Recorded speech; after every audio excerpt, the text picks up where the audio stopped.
Olá, tudo bem? Começaremos essa nossa segunda aula conceituando o que seria a institucionalização. O fenômeno da institucionalização pode ser definido enquanto um processo constituído de práticas e ideologias frutos de um determinado contexto histórico para atender uma necessidade da época. Resine 2007 aponta que no Brasil, historicamente, a política de atendimento à infância e ao adolescente em situação de abandono sofreu diversas transformações. A implantação da política de atendimento mudou gradualmente, passando do domínio da Igreja para entidades filantrópicas, até se tornar responsabilidade do Estado. No período colonial, dentre as formas de institucionalização da criança e adolescente no Brasil, a mais duradoura foi a Roda dos Expostos, no século XVIII. De acordo com Pereira, 2004, o nome da roda se refere a um artefato de madeira fixado ao muro ou janela do hospital, no qual era depositada a criança, e ao girar o artefato, a criança era conduzida para dentro das dependências do mesmo, sem que a identidade de quem ali a deixasse fosse revelada. Segundo o Lobo, 2008, as escravas raramente abandonavam seus filhos na roda, pois não era interessante aos senhores perder a prole de que mais tarde lhes serviriam como mão de obra. Tais fatos explicam as informações extraídas com base nos registros do século XVIII e XIX que a maior parte dos expostos era branca, página 292. Além disso, a maioria dos bebês e crianças brancas eram abandonados porque vinham de relações extraconjugais, o que seria uma desonra e vergonha para a família perante a sociedade da época.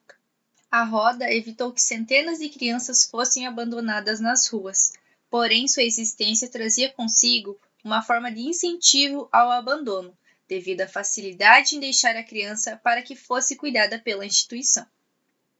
Esse modelo de atendimento perdurou no Brasil até o período da República, quando houve a organização da assistência à infância no país, e também com a interferência da ação normativa do Estado. Resine, 1993. Essas instituições geralmente eram as Santas Casas de Misericórdia. Segundo Viegas, 2007, no sistema de recebimento e encaminhamento da Roda dos Expostos, os bebês institucionalizados eram cuidados pelas amas de leite externas. Posteriormente, aos 7 anos, essas crianças retornavam para a Casa dos Expostos, que procurava outros meios para colocá-las em casa de famílias ou outras formas para serem criadas.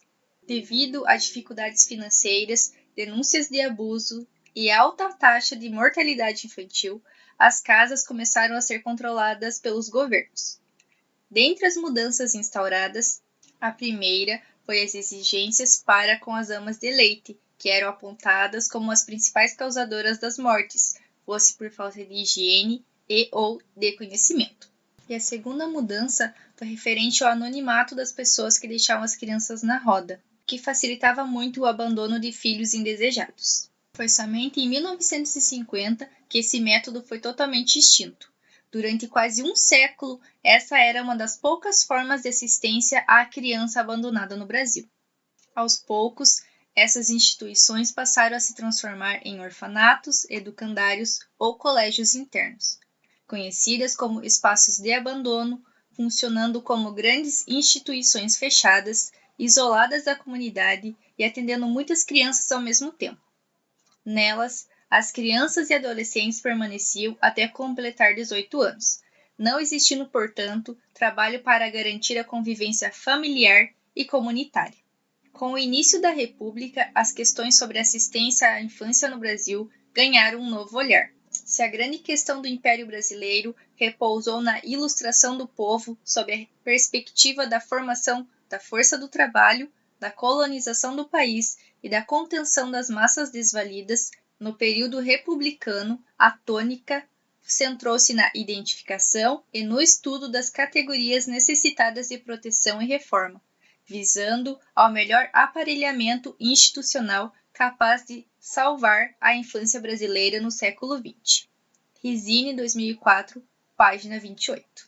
O Código de Menores, criado por Melo Matos em 1927, consistia em as crianças e adolescentes serem julgados dentro dos princípios da doutrina da situação irregular e eram vistos como mero objeto do Estado.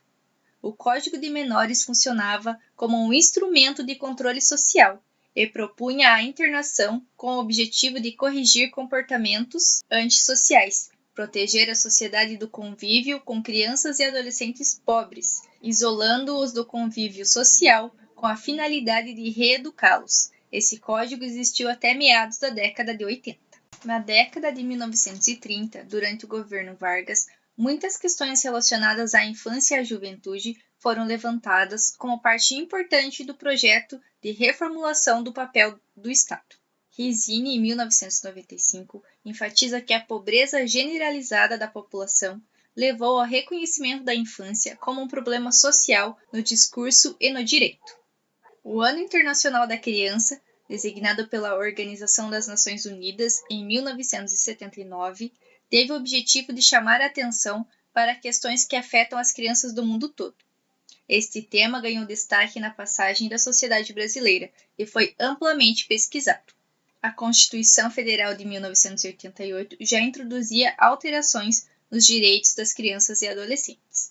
É dever da família, da sociedade e do Estado assegurar à criança e ao adolescente, com absoluta prioridade, o direito à vida, à saúde, à alimentação, à educação, ao lazer, à profissionalização, à cultura, à dignidade, ao respeito, à liberdade, à convivência familiar e comunitária, além de colocá-los a salvo de toda forma de negligência, discriminação, exploração, violência, crueldade e opressão. Brasil, 1988, artigo 227. De acordo com Silva, 2004, a partir da Constituição Federal, houve a formação de diversas associações que se articularam na luta, elaboração e na homologação do Estatuto da Criança e do Adolescente, em 1990, sob a Lei Federal nº 8.069. A partir do ECA, as crianças e os adolescentes passaram de objetos de tutela a sujeitos de direitos e deveres.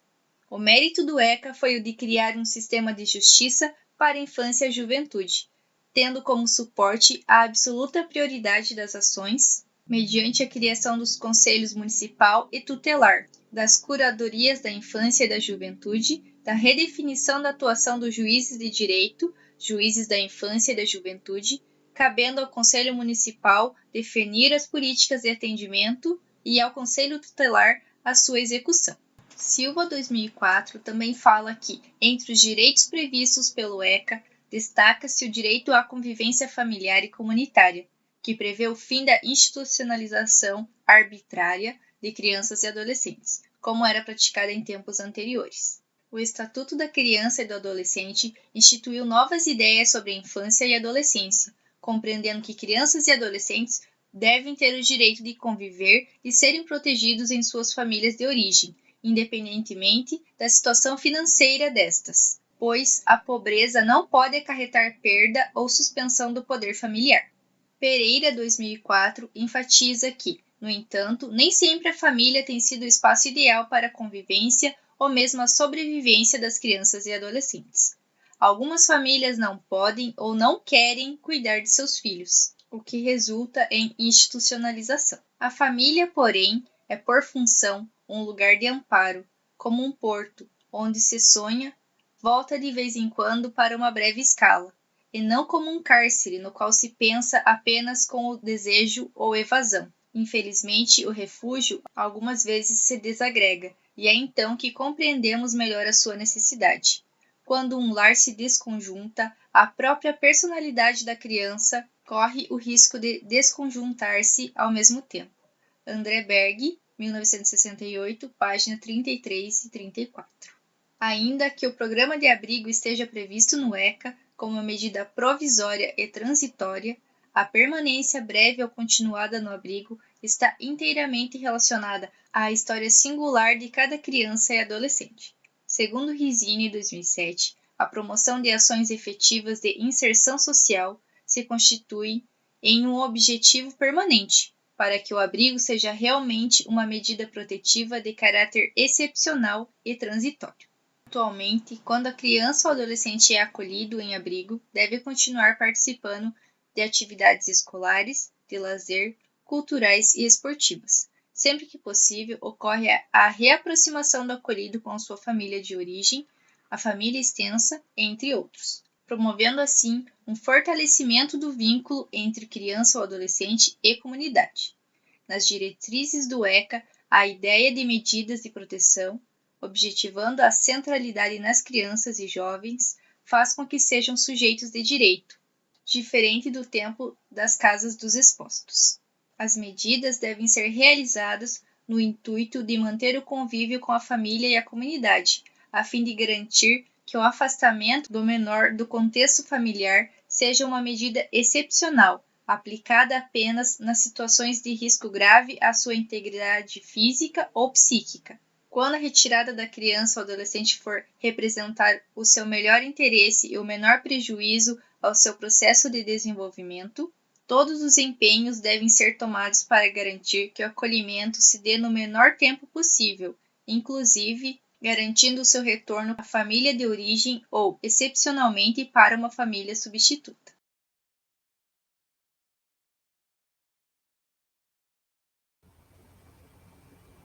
Abrigo institucional, casa-lar, família acolhedora e república. Diferença entre abrigo institucional e casa-lar. Ambas as modalidades visam reproduzir o ambiente familiar, promover autonomia e convívio com a comunidade. Ambas possuem equipe técnica composta por psicólogo e assistente social.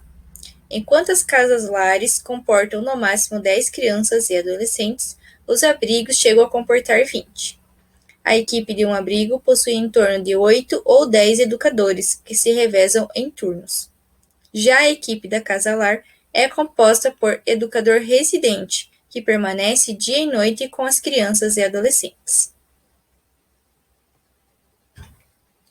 Diferença entre acolhimento familiar e adoção. O acolhimento familiar é um projeto social, ao passo que a adoção é a realização de um projeto de família. Entende-se que não é recomendado, portanto, que uma pessoa ou casal que esteja cadastrado para adoção venha se tornar uma família acolhedora. O desejo de construir uma família pode ser conflitante na construção do papel de uma família acolhedora provisória, e o acolhimento familiar não pode competir com as famílias biológicas. Caso se alimente a esperança de que os pais acolhedores possam adotar, há um risco muito grande de não se trabalhar pela reintegração da criança ou do adolescente à sua família de origem, que é o primeiro objetivo a ser buscado quando uma criança ou um adolescente está acolhido. O acolhimento familiar também não é um atalho para a adoção, que tem critérios e requisitos próprios segundo a Lei 12.010. República. Oferece apoio e moradia subsidiada a grupos de jovens em situação de vulnerabilidade e risco pessoal e social, com vínculos familiares rompidos ou extremamente fragilizados, em processo de desligamento de serviços de acolhimento pela maioridade, que não tenham possibilidade de retorno à família de origem ou de colocação em família substituta, e que não possuam meios para autossustentação. A República oferece atendimento durante o processo de construção de autonomia pessoal e possibilita o desenvolvimento da autogestão, autossustentação e independência. O público-alvo são jovens entre 18 e 21 anos. A fonte dessas informações é o Manual de Orientações Técnicas, Serviços de Acolhimento para Crianças e Adolescentes, desenvolvido pelo Ministério do Desenvolvimento Social e Agrário. Concluímos por aqui essa aula. Espero que vocês tenham gostado. Até o próximo vídeo. Tchau, tchau!